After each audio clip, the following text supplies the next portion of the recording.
O mistério de Gog e Magog, a aliança final contra Israel. Prepare-se para uma das profecias mais assustadoras e menos compreendidas de toda a Bíblia. Uma aliança obscura. Nações se unindo nas sombras. Um ataque que sacudirá o Oriente Médio e que pode acontecer a qualquer momento. Nos capítulos 38 e 39 do livro de Ezequiel, escritos há mais de 2.500 anos, uma revelação chocante foi registrada, com detalhes que nenhum jornal, nenhum governo e nenhuma potência mundial conseguiu explicar até hoje. Quem são Gog e Magog?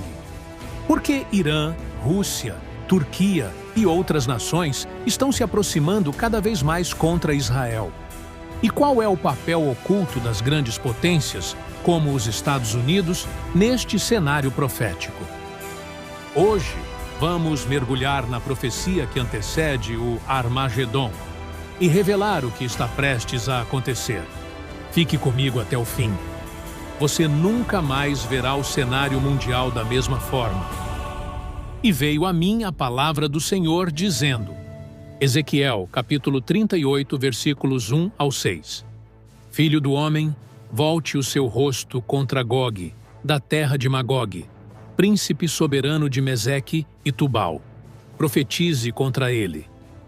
Diga, assim diz o Senhor Deus, eis que eu sou contra você, ó Gog, príncipe soberano de Meseque e Tubal.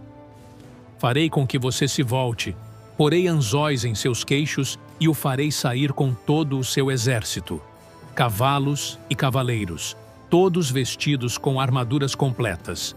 Uma grande multidão armada com escudos grandes e pequenos, empunhando espadas. A Pérsia, Cuxe e Pute estarão com você, todos com escudos e capacetes.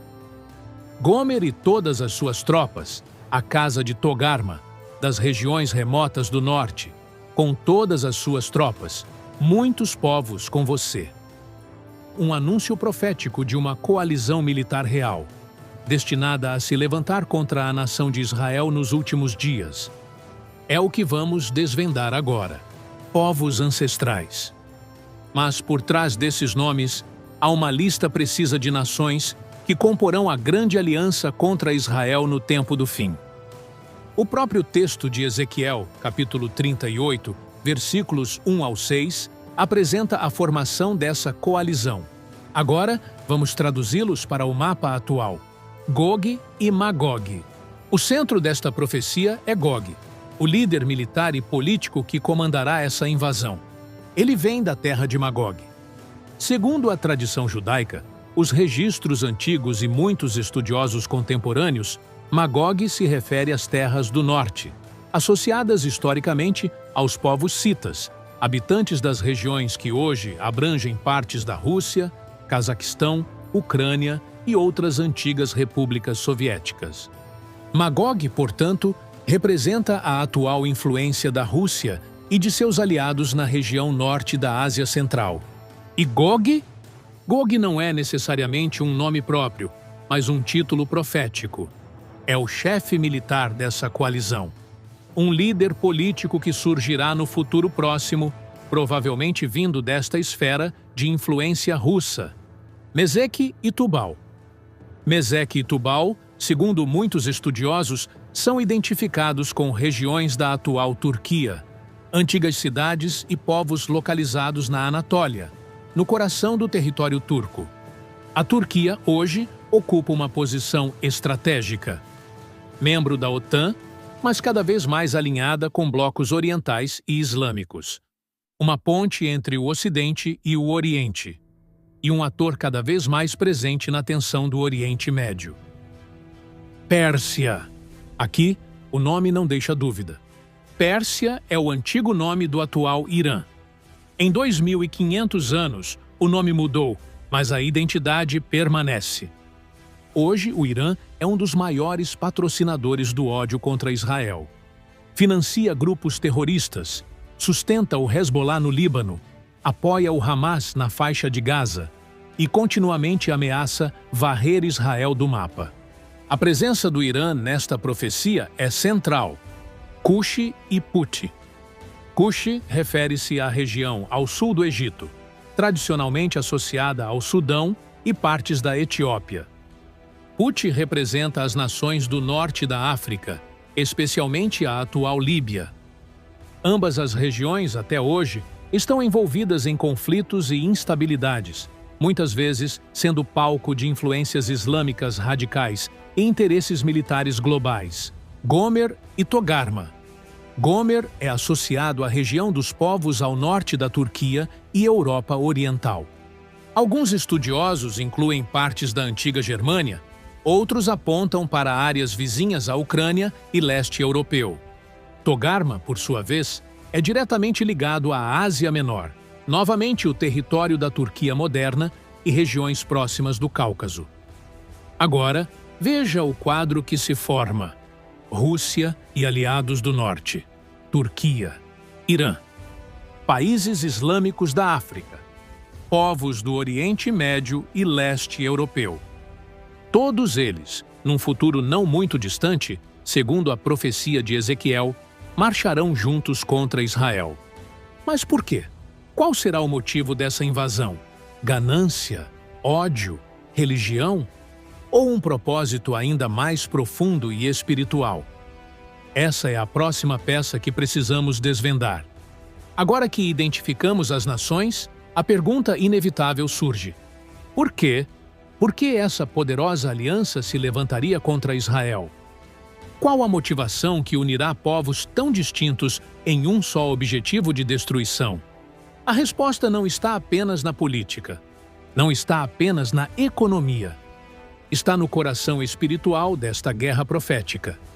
Ezequiel, capítulo 38, versículo 12, nos revela o verdadeiro motivo: para tomar o despojo, para arrebatar a presa, para voltar a mão contra as terras desertas que agora estão habitadas e contra o povo que foi congregado dentre as nações, que adquiriu gado e bens e que habita no meio da terra. Ganância e riqueza. A profecia indica um fator de interesse econômico. Israel, um pequeno território no meio do Oriente Médio, tornou-se surpreendentemente rico em recursos naturais nos últimos anos. Descobertas gigantescas de reservas de gás natural no mar Mediterrâneo transformaram Israel em um dos polos energéticos mais promissores da região. Essas reservas podem alterar completamente o equilíbrio energético global, desafiando interesses russos, europeus e árabes.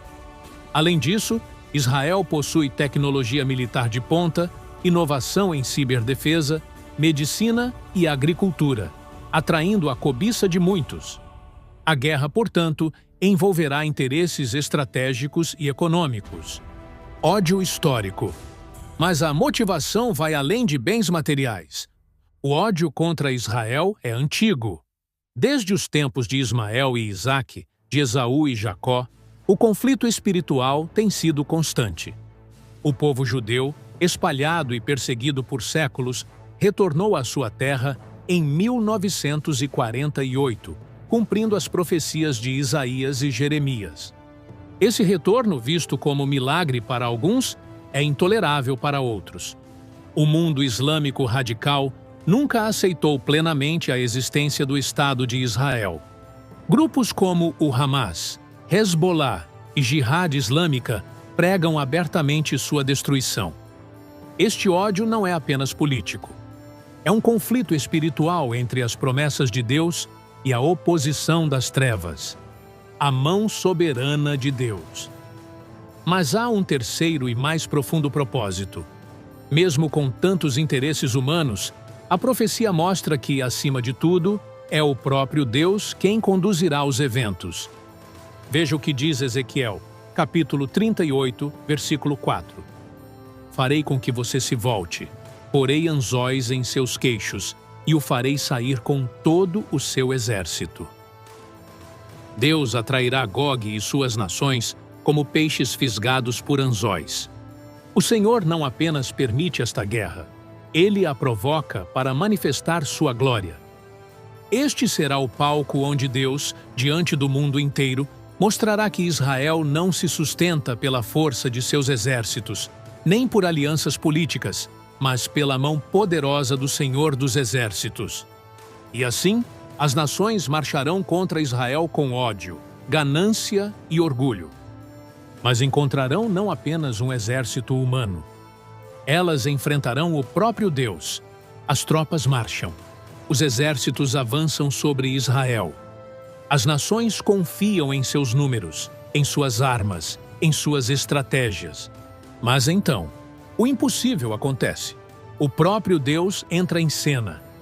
Ezequiel, capítulo 38, versículo 18. Sucederá, porém, naquele dia, quando Gog vier contra a terra de Israel, diz o Senhor Deus, que a minha indignação subirá às minhas narinas.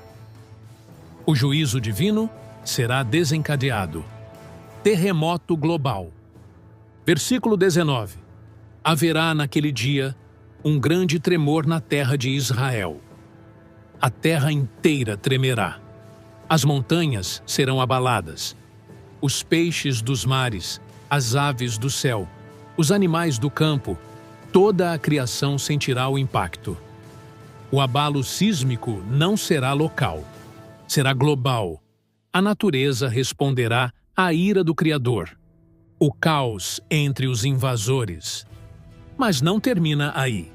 O versículo 21 revela: Chamarei a espada contra Gog em todos os meus montes, diz o Senhor Deus.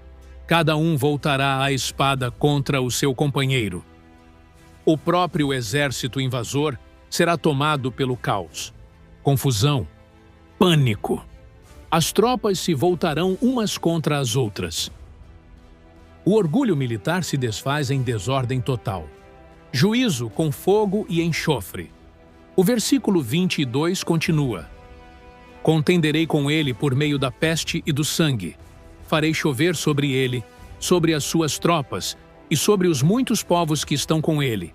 Uma chuva inundante, grandes pedras de saraiva, fogo e enxofre. O fogo cairá dos céus. Chuva ardente, saraiva destruidora. Juízo visível, inquestionável, incontestável. As potências militares serão esmagadas não por armas humanas, mas pela manifestação direta da ira de Deus. A glória de Deus será manifesta. E, finalmente, o versículo 23 declara: Assim, eu me engrandecerei e me santificarei, e me darei a conhecer aos olhos de muitas nações, e saberão que eu sou o Senhor. O mundo inteiro assistirá. As nações verão. Os líderes ficarão atônitos. E todos reconhecerão que há um único Deus verdadeiro, o Senhor de Israel. Este será o cenário mais impressionante da história moderna. Não será um simples conflito regional. Será uma demonstração pública da soberania de Deus sobre todas as nações. O ataque de Gog e Magog não será o fim. Será apenas o prenúncio de algo ainda maior. A intervenção de Deus contra a aliança de Gog trará um choque global. As nações verão o sobrenatural operando de forma pública. Israel será preservado, não por sua força militar, mas pela mão poderosa do Senhor. Mas o relógio profético continuará avançando. Não é o Armagedon ainda.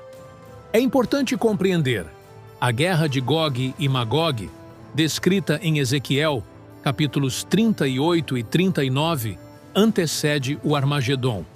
O Armagedon virá depois, no final da grande tribulação, quando as nações novamente se reunirão contra Jerusalém.